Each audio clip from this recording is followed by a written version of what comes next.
Let me tell you how I structure my budget to reflect the seasonality of my business. It's a game changer, and if you're running a business, this strategy is something you can't afford to overlook. I've seen too many entrepreneurs miss this one crucial element, and it costs them. They plan their finances based on steady income, which works until the seasons shift, and suddenly, they're scrambling.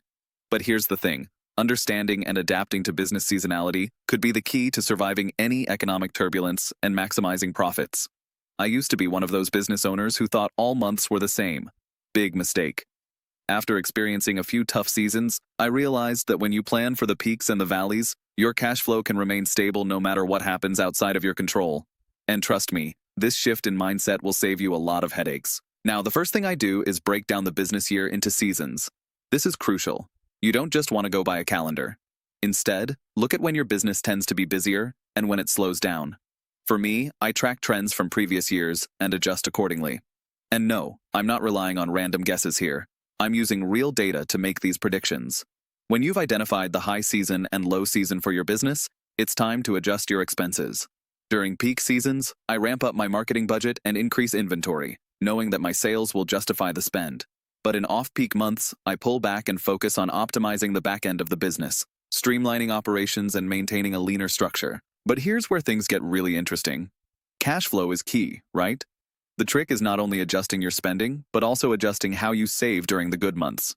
In the high season, I set aside a percentage of profits into a reserve fund specifically for slower months. This way, when the business slows down, I have the cushion I need to continue operations without cutting into my core budget. For some businesses, seasonality is more predictable, but for others, it's less clear. That's why I encourage you to use a rolling 3-month forecast. It gives you an idea of what's coming up, while still leaving room for flexibility. You should be looking ahead, but also adapting quickly as new data rolls in. Don't make the mistake of waiting for the end of the quarter or year to realize you're underprepared. Also, take a moment to think about your personal budgeting strategy. Many entrepreneurs pour everything back into the business, and while that's important, it's also essential to separate your personal and business finances. If you don't, you'll be putting your personal cash flow at risk when your business hits a rough patch. Here's the part that will really make a difference. Adjust your pricing. This is something people don't talk about enough. If you have seasonal fluctuations, make sure your pricing reflects that. During high season, you can afford to charge a little more, and in the off-peak period, you might offer promotions or discounts to attract more customers.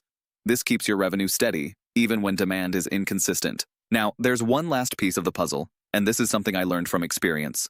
Don't forget to track your metrics. This might seem obvious, but it's one of those things that gets overlooked when you're running a business. Keep an eye on your sales, expenses, and any external factors like holidays or weather patterns that can affect your business. Stay ahead of the curve. So, if you're someone who's been feeling the pressure of unpredictable income, try this strategy and see how it works for you. I'm telling you, planning around seasonality will change your business for the better. If you got value from this, make sure you subscribe. This channel doesn't have hidden affiliate commissions or other incentives, just straightforward, no-nonsense advice.